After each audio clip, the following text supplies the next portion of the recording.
I wanted to make a quick video to show you about these Quaker instant grits. They come in a package just like you see here. There's 10 packages in a box, only 100 calories in each one. So I wanted to see how they taste. I never tried them before. Again, only 100 calories you can see here and 0 fat. So what it says here is empty package into bowl and add 1/2 cup of boiling water.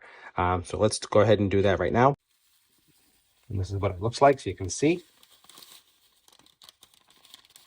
Here is the package, and that's what it looks like in the bowl.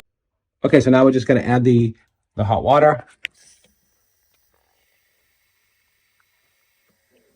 And we have it instant hot. That's why we don't have to boil it. So water's always hot. Now we're going to stir it up and see how it looks. It smells good. I just tasted it and it's very good. I definitely recommend this. It's a nice cereal and it actually just cooked very quick.